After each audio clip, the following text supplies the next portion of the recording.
सोमवार व्रत कथा। भगवान शिव शीघ्र प्रसन्न होने वाले और बहुत ही भोले स्वभाव के माने जाते हैं, इसीलिए तो उन्हें भोलेनाथ कहा जाता है।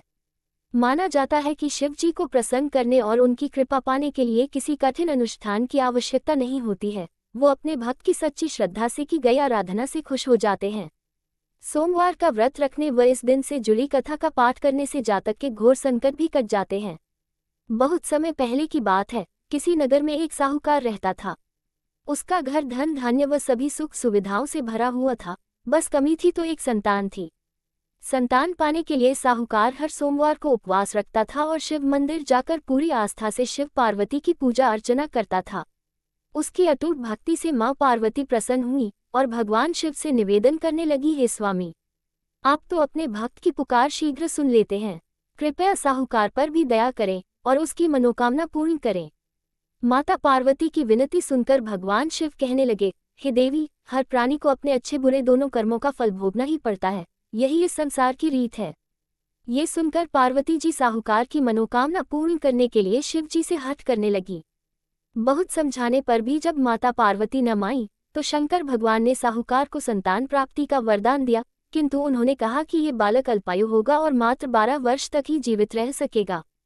उधर साहूकार भगवान शिव व माता पार्वती की बातें सुन चुका था, इसलिए उसे संतान प्राप्ति का वरदान पाने के बाद भी कोई प्रसन्नता न हुई, किंतु वो अब भी पहले की ही तरह पूरी श्रद्धा से भगवान भोले शंकर की आराधना करता रहा।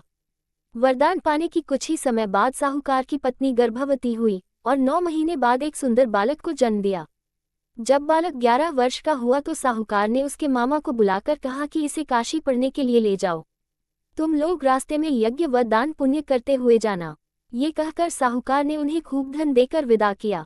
इधर काशी प्रस्थान के बाद मामा भांजे एक गांव से गुजर रहे थे। वहां एक राजकुमारी का विवाह हो रहा था, परंतु राजकुमार एक आंख से काना था।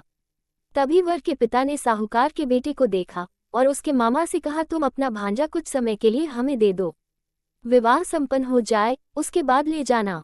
राजकुमार के पिता ने दोनों को खूब धन दिया और इस प्रकार साहूकार के बेटे के साथ राजकुमारी का विवाह संपन्न हो गया। साहूकार का पुत्र बड़े ही ईमानदार स्वभाव का था, इसलिए उसे जैसे ही अवसर मिला उसने राजकुमारी की चुन्नी पर लिखा कि तुम्हारा विवाह तो मेरे साथ हुआ है, किंतु जिस राजकुमार के साथ तुम्हें भेजा जाएगा वो एक आंख से काना है। जब राजकुमारी ने साहूकार की लिखी पढ़ी तो बोली, स्वामी, मैंने अग्नि को साक्षी मानकर आपके साथ फेरे लिए हैं, अब मैं आपके अलावा किसी और को अपना पति स्वीकार नहीं करूंगी। पत्नी की बात सुनकर साहूकार के बेटे ने कहा, ऐसा मत कहो, मैं अल्पायु हूँ, कुछ ही दिन में 12 वर्ष की आयु होते ही मेरी मृत्यु निश्चित है। लेकिन पत्नी ने कहा, जो भी मेरे भाग्य में लिखा होगा वो मुझे स्वीकार है। राजकुमारी ने ये बात अपने माता पिता को बताई। इस पर राजा बहुत क्रोधित हुए और उन्होंने अपनी पुत्री को उस राजकुमार के साथ विदा किए बिना ही बारात वापस लौटा दी। उधर साहूकार का बेटा व उसके मामा काशी पहुंचे। वहां जाकर दोनों ने कई यज्ञ अनुष्ठान किए और साहूकार के बेटे ने विद्या ग्रहण करना शुरू किया। जिस दिन बालक 12 वर्ष का हुआ उस दिन भी मामा भांजे दोनों यज्ञ करने जा रहे थे, किंतु अचानक साहूकार के बेटे की तबीयत बिगड़ने लगी। उसने अपने मामा से कहा, मामा, मेरी तबीयत कुछ ठीक नहीं लग रही है। ये सुनकर मामा ने उसे अंदर जाकर आराम करने को कहा। बालक अंदर जाकर आराम करने लगा, किंतु आज ही के दिन उसकी मृत्यु निश्चित थी, अतः कुछ ही समय में उसके प्राण निकल गए।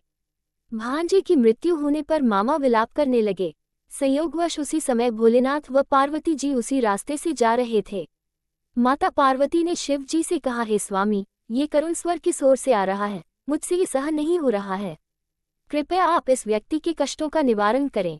माता पार्वती की विनती सुनकर जब भगवान शिव मृत बालक के पास पहुंचे तो देखा कि ये तो उसी साहूकार का पुत्र है जिसका जन्म मेरे वरदान स्वरूप हुआ था और अब इसका जीवन पूरा हो चुका है।